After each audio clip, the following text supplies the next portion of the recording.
নেটের থেকে শিখবো? না না না না, নেটের থেকে না, ওলামাদের কাছের থেকে শিখেন। ওলামাদের কাছে যান, বসেন, এদের কাছ থেকে নবীর আদর্শ শিখেন, সুন্নাত শিখেন, যেটা মনে যায়, যেটা পছন্দ হয় ওইটা শিখেন। ছুট আছে শিখেন, তারপরও শিখেন। আরে শুধু একটাই শিখেন, হায় হায়, যদি একটাই উম্মত মেনে নিত, এই যুবকরা যদি একটাই মেনে নিত, মানে একটাই মেনে নিত, শুধু ডাইন। আল্লাহ রসুল ডাইন পছন্দ করতেন। যুবক যদি প্যান্ট পরার সময় ডাইন পাও আগে দিতেন, খোলার সময় ডাইন পাও আগে খুলতেন, শার্ট পরার সময় ডাইন হাত আগে দিত, খোলার সময় ডাইন হাত আগে খুলতো। সর্বক্ষেত্রে যদি ডাইন ব্যবহার করতো, মা-বোনকে ঘর ঝাড়ু দেওয়ার সময় যদি ডাইন ব্যবহার করতো, তাহলে কিতাব আমাকে বোঝায় কিয়ামতের দিন আল্লাহ ডাক দেয় না সবাই, আমি ডাইন আল্লাহ কোথায় আসো? আল্লাহ ডাকবে ডাইনপন্থীরা কোথায় আসো? আমার বন্ধু ডাইন দিক পছন্দ করতো, তোমরাও পছন্দ করতে, তোমার আমার বন্ধুর লোক, আসো আমার কাছে। এই জন্য নবীর আদর্শ আলেম আমার কাছ থেকে শিখবো তো পাক্কা। সবচেয়ে বড় আদর্শ আল্লাহ রসুলের, যেটা আসতে দেরি, আমাকে মেসেজ দিতে দেরি করেন নাই, আইসাই সেজদায় পড়ছেন। শায়ের রিসালাত হলে আমি শোনাইতাম, সিরাত এই জন্য শুনাইলাম না, জমিনে আসতে দেরি, সেজদা করতে দেরি করেন না। আমি বলবো সেজদা করেন না, আমাদেরকে মেসেজ দিয়েছেন, উম্মত সেজদা ছাড়া তোমাদের কোনো পরিচয় আমার কাছে নেই। যাওয়ার সময় চিৎকার দিতেছেন, আসসালা আসসালা ওমা মালাকাত আইমানুকুম, নামাজ নামাজ নামাজ। অধীনস্থদের সাথে ভালো ব্যবহার করবে, দুইটাই চিৎকার ছিল, আর কোনো চিৎকার ছিল না। বিদায় আল্লাহ রসুলের সবচেয়ে বড় আদর্শ নামাজ, সবচেয়ে বড় পরিচয় নামাজ। আজকের থেকে নামাজ ছাড়বো না, পাক্কা ওয়াদা? বিলকুল পাক্কা ওয়াদা। কিন্তু না, নিয়ত হলে হাত নামাইবেন না, ওয়াদা করতে হবে পাক্কা। আল্লাহ কবুল করুন, আমিন। কালকে সকাল থেকে নামাজ আর ছাড়বো ইনশাআল্লাহ, নামাজ আর ছাড়বো না। নামাজ শুধু নামাজ না, অনেক কিছু রাখা। আল্লাহ আমাদেরকে আমল করার তৌফিক দান করেন, আমিন। ওয়া মা আলাইনা ইল্লাল আল্লাহুম্মা লাকাল হামদ কামা ইয়ানবাগি লিজালালি ওয়াজহিক। দোয়ার ভিতরেই একটা কথা আপনাদেরকে বলবো, সর্বশেষ দোয়া করতেছি, আবার বলতেও আছি, মসজিদের কাজ এখনো দেখলাম অসমাপ্ত।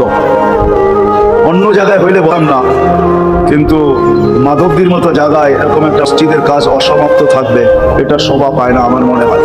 কেননা মাধবদী সারা বাংলাদেশের প্রাণকেন্দ্র বললে চলে, ব্যবসায়ী হাট বললে চলে, ঠিক না? আর আল্লাহ মাধবদীর মানুষকে কম দেন নাই, অনেক দিচ্ছেন। কি বলেন? 50 বছর আগের থেকে অনেক আপনাদেরকে। ওইখানে এরকম একটা মসজিদ জীর্ণ শীর্ণ পড়া থাকবে, অসমাপ্ত, এটা শোভায় না। এই জন্য সবার কাছে দরখাস্ত, যতটুকু পারি এই মসজিদে সহযোগিতা করবো, পারবেন তো?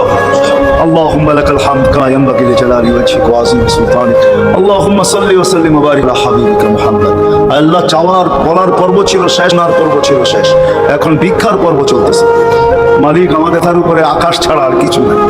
আয় আল্লাহ, আয় আল্লাহ, বিশ্বাস করি ওই মজলিসে বসা যেটা ফেরেশতা দ্বারা বেষ্টিত, ওই মজলিসে বসা যেটা রহমত দ্বারা ঢাকা, ওই মজলিসে বসে এখানে সাকিনা নাজিল হতেছে, ওই সমস্ত লোকদেরকে নিয়ে যাদের ভিতরে আলেম আছে, ওলামা আছে, তোলাবা আছে, দাড়ি পাকা আছে, যুবক আছে, জানি না ঘরে ভাবনরও হয়তো আছে, কে কোথায় বসে হাত তুলছে জানি না, মানে সবাইকে নিয়ে হাত তুললাম। এরকম জায়গার থেকে যদি খালি চলে যায়, আমাদের মাথার উপরে আকাশ ছাড়া কিছু নাই। গরিব বলে মাখলিক, তুমি এখন প্রথম আকাশে চলে আসছো, রাতের 3 ভাগের 1 ভাগ অতিবাহিত হয়ে গেছে, তুমি এখন ডাক দিতেছো, কে চাও আমি মাফ করবো? মালিক, তাকায় দেখেন আমরাই হাত তুলে বসেছি, জীবনের গুণাগুলো মাপ চাই, আর কোনোদিন না করবো না। আল্লাহ, আমাদের গুনাহগুলো যেন মুছা শেষ করে দেওয়া, আর যেন আমল নামা একটা গুনাহ না থাকে, যতদিন বাঁচবো আর গুনার দাগও যেন না আসে। আয়োজন যেন কবুল হয়, আয়োজকরা যেন কবুল হয়, সাহায্যকারী যেন কবুল হয়, সহযোগিতাকারীরা যেন কবুল হয়, এটা কিয়ামত পর্যন্ত কায়েম আর দায়েম থাকে।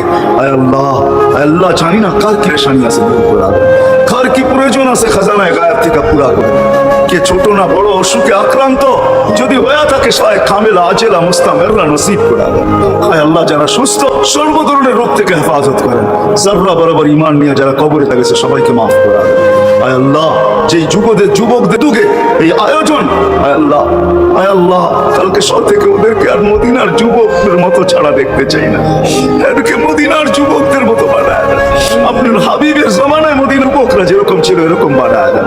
আল্লাহ আমার দেশের যুবক সমাজ নবীর আদর্শওয়ালা বানায় দেন, মা বোনদেরকে পর্দাহীন বানায় দেন। আল্লাহ মসজিদের কাজকে কুদরত দ্বারা পুরা করা দেন।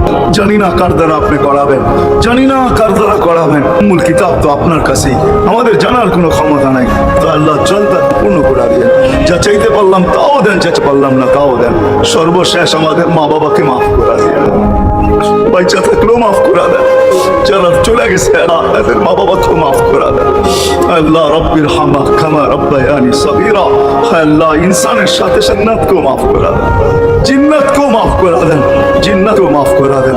ওয়া সাল্লাল্লাহু তাআলা আলা খায়রি খালকি মুহাম্মাদিন ওয়া আলিহি ওয়া সাহবিহি আজমাইন বিরহমাতিকা ইয়া আরহাম।